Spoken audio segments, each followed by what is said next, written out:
reflection of myself, and in society I don't see myself projected in a positive light all the time. My self-esteem was built here. My advocate was built here. My pride was instilled here. I could lift my head up a little bit higher and walk with dignity and grace a little bit more. Because, just being a black man in America remains the ultimate task, that you have to struggle with on a daily basis. Anytime I can say I work for the state and then go outside and not be able to hail a cab in a business suit, which happens a lot. It's, the organization, I give so much to the organization willingly, just because I've gained so much that we can't even put a price tag on it. The skills that I've developed, the friendships. I still remember when my mom passed. I looked into the audience. There was members from the local chapter in the audience. Little things like that you remember. I remember coming to the organization when my mom died. I didn't want to come to the national. I wanted to come to the national convention. I didn't want to stay home and grieve. I wanted to come here. And I still remember Don Moses putting his arms around me, saying it's going to be okay. Those are the things that are priceless, and you can't get that anywhere else. So the organization is family, and I just don't think you can cultivate some of these relationships anywhere else. And so the organization has given me so much direction in terms of where I should be going and what people expect of me, and that's old school to me. It's about old school principles, and people actually give a damn. I heard you were in school. How was that going? Did you finish? What's going on? How much longer do you need to do? I heard you lost a job. Things. It's about relationship building. It's about brotherhood, and people know they're there when you're up, they're there when you're down. And I just think that you can't get that anywhere else. And so I'm indebted, and that's why I say that I will be around. I'll be around. So I'm not going anywhere. How do you think that being a black man, being a white man, has affected your experiences within the organization? For me, I feel a little bit more self-assured in terms of telling people how I really think. I try not to sugarcoat anything anymore. I think the white brothers in this organization tend to be pretty sensitive to the anguish and pain that African American men have to go through, almost on a daily basis. I just think that the caucuses is just a really big part of why I come here. So we can be real and really talk about some of the ugly shit that happens to us throughout that whole year, and be able to have brothers just look at you and say, and know what you mean. You don't have to explain it. They know. And I think that it's just priceless. It's just so priceless being able to just be yourself. You don't have to apologize for who you are. Every essence of who, whatever you bring to the table, just have that embrace. You don't have to put on any airs. And I think so many times men of color have to put on a face, particularly in the business sector, and they can really come to the table with the total essence of who they are. And as I grow older, it just pisses me off that people can't accept you for who you are. And so what I've done, thanks to the NABWT, I'm forcing people to accept me to be who I am. My partner's picture is on my desk. I talk about him repeatedly, unapologetically, because people take from you how you choose to live your life. If you choose to live in a closet, people treat you like a closet, you know. And I've gained that type of respect of myself from the national. So, Yeah, as a white man, I've learned, you know, to have a lot of confidence in myself also. Sometimes I put myself on a guilt trip for being white, but I've gotten over that. I mean, hey, this is who I am. I can't do anything about it.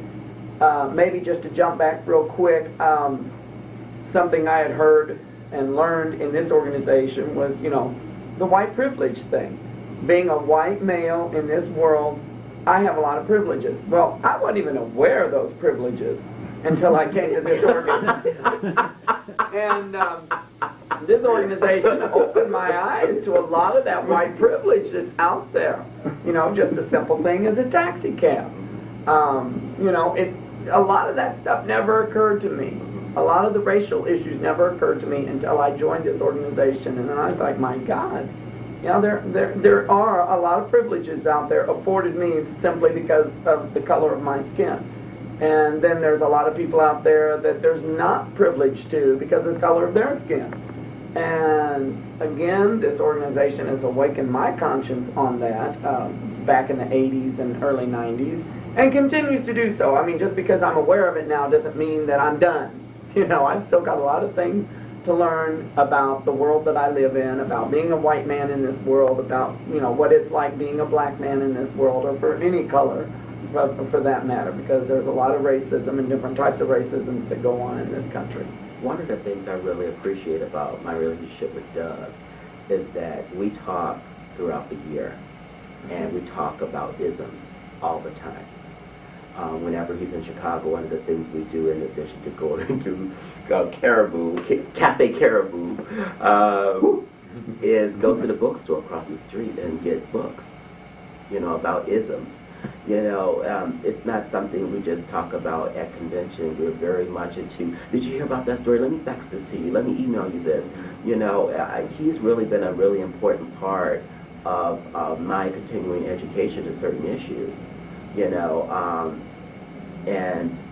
I just really value that relationship, you know. There are things that happen that I feel like I can pick up the phone and just call him, and he will understand. I don't have to explain how I feel. Mm-hmm. You know, I can totally vent and not have him be offended about it. He understands it, and that is so rare. Lean on me. You know, and it's just rare. It's, you know, and those relationships are built here. Yeah. You know, those relationships are built here, and you know, it's hard anyway. Just, you know, to be a gay man in America. You know, you put those other different layers on it, it becomes just a challenge. It's not impossible; it's just challenging. So. Well, have you, or how have you, if you have, seen race relations change since you've been a member of this organization? Both societally and maybe inside the organization. For me personally, I know this. I still remember getting carded with 3 pieces of ID. I believe it was in Kansas City, back in the 80s, late 80s. You know, it's interesting that I've gone through some of those experiences, and then seeing the privileges we are now enjoying, and people are just becoming a little bit too lax with those privileges, with those. I just think there's a responsibility that goes with privilege, and we really need to get back to, you know, activism and voting and challenging people, because we've gained some privileges, but we haven't gained our total rights yet. You know, and we see with the sodomy law, you know, being overturned, that's nice, but we still can't have our relationships respected, and, you know, gain the same privileges as other heterosexual marriages. So I think we have to continue to fight. I don't think we can just rest on our laurels. I just really think that I just really hope we can organize more. You know, we can still have fun. I think the fun social aspect is an important part of our organization, but we can never forget the activism. We can never forget the political part. No one's going to do that work for us, you know, and I feel like we could really, I just really feel like we can really do some great things if we just continue to work. We can work and play, but we have to work. You know, sorry, you just don't get to playtime. You know, you got to take your ass out here and work too. So, I mean, that's, you know, I just feel like I'm a little bit more articulate and, boy, you know, not afraid to use my voice in my classroom. A great experience is I came out to my MSW class, all black. You know, okay, 50, 60-year-old women, men, you know, heterosexual. That was hard, you know, but I did it.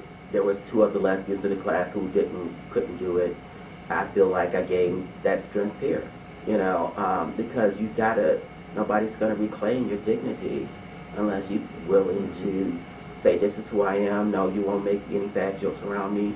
I don't think so, you know, but we've got to be willing to take chances, because until people see that they know gay people right in their neighborhoods, in their schools, in their churches, then, you know, maybe we can dispel some of these myths. And so I feel like, you know, our best days, again, are ahead of us, but we have got to be willing to take those hard, crucial steps. Mm-hmm. I have to go back to 85, thinking about race relations, to answer some of your question there. Of course, when I was going to the clubs in 85, that's when I just graduated from college and came back. I mean, somehow I guess I thought I was the only guy that dated black guys, because for a while there, that's all it seemed. Not until I joined this organization, then I realized, well, some other folks out there have the same interest. But by and large, you know. Competition. Yeah. I know, it's like, what's this? I mean, I honestly thought, you know, there were very few white guys out there that actually even thought about dating a black guy. And I thought, wow, you know, am I the only one? I mean, I wasn't, you know, trying to, you know, squelch any competition out there, because there were plenty of black guys in Kansas City to go around, as I found out later. But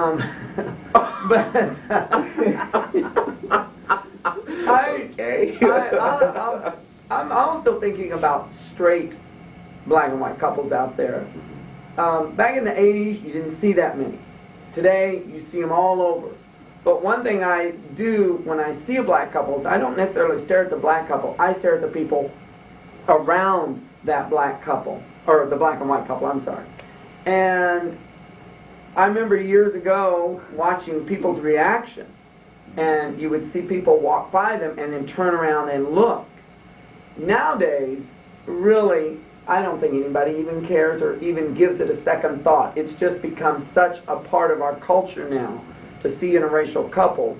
And in the school I teach at, I've seen pretty much an explosion of mixed marriages. You can tell, because you can tell these kids when they come into the classroom, you know, mom and dad are of different races, obviously. Mm-hmm. And I've really seen a tremendous increase in these type of students coming into the class, and so much so where I read in a pamphlet at one of the teachers' conventions I've gone to on how to conduct a parent conference with an interracial couple, and some of the issues involved with that. I mean, I was surprised even this far that there was a pamphlet on it, but they're out there as far as the education system is concerned. And even to go a step further than that, I saw another pamphlet on how to deal with 2 moms and 2 dads pamphlets. I've seen that come out. And I think mainly those have come from the large teacher organizations, NEA and AFT, which, by the way, do support gay and lesbian teachers. You know, so, and they both have they both have their caucuses of gay and lesbian teachers. What do you think is this organization's greatest accomplishment, or accomplishments, whatever? Oh gosh. I would tend to say that is activism in HIV/AIDS. And I'm not only talking about the birth of the National Task Force on AIDS Prevention. I'm talking about the leadership. that has come out of this organization. I'm just thinking about Gavin Moore Hall and Bill Wilson, and I mean, there's just tons of people that have been born. Their leadership was born out of this organization, and they've gone on to just create some monumental things. And it's just one of those things in which, you know, it's like, you know, a phoenix rising from the ashes. You know, I just think the NA has really created some monumental people. And I just think that's just incredible. I just think we can be really proud of who we touched, how we created greatness, you know, that really touches lives on a national and international basis. It's just a very big accomplishment. I look at it as almost like a byproduct of this organization. As you said, the leaders that have come out of this organization. I didn't come into this organization, you know, with this checklist, well, I'm going to be a good leader, I'm going to be, you know, aware of all this, the racism and all that stuff. I just joined it because I wanted to see what it was about. But as a byproduct of being in this organization, I've really grown a lot. I've learned some leadership skills, and I've really appreciated that about this organization. And what I would say, the first thing that came to my mind as far as the NA in general is just the awareness it has created, not just within me, but maybe out there in the community. Maybe our chapter, you know. People knew Mac Kansas City because, you know, we set our booth up at Pride several years in a row, and we have our regular meetings where we put our ads in the local newspaper. Well, we used to, I should say. So I think it's awareness that there is an organization out there actually doing something or trying to do something about the racism that still exists in this world that some people don't seem to think is still there. Oh, another piece I would say is that we're still here. Yeah. You know, so many organizations have faltered, and, you know, the National Task Force of AIDS Prevention is no longer here, unfortunately. And the NA, you know, we're going through our struggles, but we're still here, you know. And we're looking at our 25th anniversary coming up. Exactly. So, you know, how many gay organizations are 25 years old? So. Yep. We're becoming old men. Literally. Well, what do you like best about the organization? And conversely, what do you like least? I'd have to say the best thing I like about it is just the brotherhood, meeting these men that share a common interest, the relationships that we have built. You know, there's no secret that Preston and I are very good friends. We're very close friends. You know, we know maybe too much. I don't know. I mean, we can get into some really detailed but we won't. Right. But, I mean, it's just a fact. We have quite a bit more tape here. But, you know, 10 years ago, I didn't know this man. And now I know a whole lot about him. And if this organization weren't here, I probably would not know this man. And that goes the same for at least 10 to 15 other individuals in this organization that I know well. Well, yeah. You and I. So, right. Yeah. Mhm. Yeah. Right. I mean, it's just a relationship. I mean, and if NA wasn't here, I wouldn't have had that chance. Yeah. I wouldn't know the people around this country that I do know. I don't think I'd be as well-rounded an individual if it wasn't for this organization. I have a lot to be thankful for being in this organization, and since the organization has taught me all that, and I'm going to be around for it. I mean, you give back to what, you know, has been given to you. I truly believe in that. Well said. And not to piggyback off what Doug said, I'll say something different. The one thing I love about it is that I can go and hunt out people who have gone to school. I mean, I just think I can't help but go back to that, because that is just such a rarity that you have so many people you can ask for help with, you know, at a particular stage in development for education. I just think that is so rare that I saw Bruce Manapachi. We can talk theory. We can talk object relational theory and psychology. and he could tell me what I can expect to do, and it's wonderful. We could sit up and just talk shop on so many different things. And I think that's what the organization brings, is that you can talk on so many different levels to people. You can, certainly I have friendships and, and important relationships that I've gained here. But you can talk shop, you can talk work, you can talk business, you can talk entertainment, you can, you can talk politics. And know that people here really hear you, really understand what you're going through, and you just don't get that anywhere. Particularly when you go to your own city, sometimes you don't get that because it's so youth-driven, and here you get a multitude of different people, different ages, different races, it's wonderful. The other question you said, what do I like least? I think the thing that I think we have a difficulty in doing is embracing change. And I think we have got to be a little bit more tolerant of change. If we're going to survive, we've got to embrace change.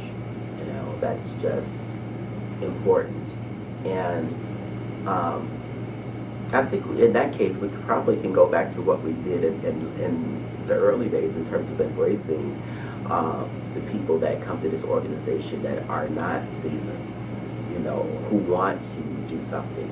We shouldn't necessarily look at them as it's almost like having that glass half empty or half full. We should choose to look at the glass as being half full and seeing that, he has potential. We can work with that. As opposed to saying, well, he's not really known. What is his agenda? We've got to change that. We've got to make a shift.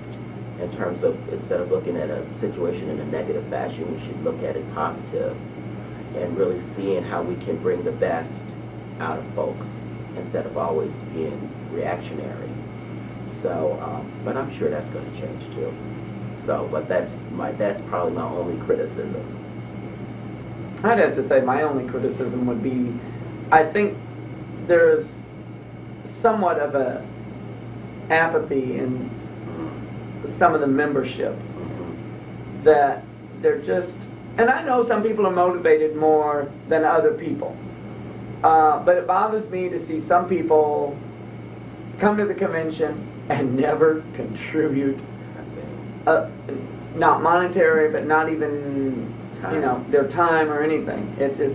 That bothers me. They come for one purpose only, and that is the one thing that kind of turns me off about certain individuals in the organization. But there's an apathy, I think, within some of the membership here.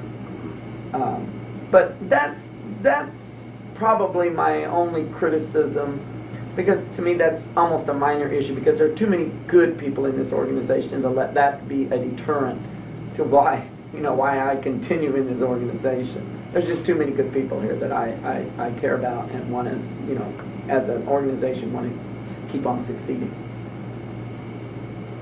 Well, what's been your happiest recollection here in your status? The happiest moment, for me, probably was the San Francisco parade, when all the chapters were lined up. That made such an impression on me that I can still remember walking down Market Street. I remember it was a cloudy morning, and by the time we got started on the parade and down the Market Street, it had cleared off. I remember that. But that was probably my most proudest moment of this organization, because I truly felt like, wow, this is like home. Because I don't have a close relationship with my own family, and the closest that I felt to everybody in this organization and to the gay community, period, is more than it is my own family. It really is. I mean, I definitely feel connection to a lot of the guys in this organization that I just don't even feel on my own personal family. So I can relate to that. It's hard to pinpoint one moment. So I'll just make it a general statement. I think how I just think it's really incredible how we go to a city and take it over. At least the hotel. Yeah, that's what I'm saying. That amazes me. So I will say to you, when in the middle of the morning or night, when we usually return from some outing and we take over the lobby and we go into having those interesting conversations and just laugh and enjoy fellowship. Mm-hmm. I really cherish those moments because for those brief moments, we're not really aware of our surroundings. We're just free to be ourselves, and it's just so precious because so often we are so concerned with who is lurking behind us, or driving on a car, or who's going to spew out some hateful statement. And when we're together, it's like we're free to just enjoy fellowship, and it's just so rare. And so I live for those moments in terms of just be able to, or going to Doug's barbecue yesterday and just meeting folks and hearing just how distraught their life is and being able to offer an ear, because sometimes it's all you can offer. Those moments are rare. And so I just feel so grateful that we can have those moments or look forward to those moments in which we can share those conversations, or that laughter, or that joy, or those tears, because sometimes we have plenty of tears, but it's nice to feel heard, because so often we're not heard. We just kind of suffer in silence. Sad moment? Probably when we've had to remove people from their office. That was very disturbing to me, that we had to go to such an extreme point on the board when I was on the board. I mean, I was like, how did we get to this point? I mean, that's all that went through my mind when we were removing that individual from their office. I don't like to see that, but I know it's necessary. But it's sad that it had to come to that, and I would have to say that was a low point. I was like, what am I doing here? What's going on here? That I begin to question things at that point. But the system prevailed, and the organization has prevailed. So I got over that point. But it was just the fact that, my God, we're typing up this thing to tell this person you are no longer welcome here, practically. That was kind of a tough moment, but we got through it. I have a tie. I think that there would be a tie between the Bradley Caldwell incident and the Homer Adams roast last year during the House of Delegates. I thought that was shameful. I was really angry. I was really pissed, because no matter what, I just thought we could have handled that better. I just thought that was very shameful. I was really ashamed of us for putting him through that. No matter what he did, I still didn't think we had to stoop to that level. I expect better from us. I expect us to treat our brothers with dignity. We may disagree, but we're never that vengeful. That was just evil. How do you think it should have been handled?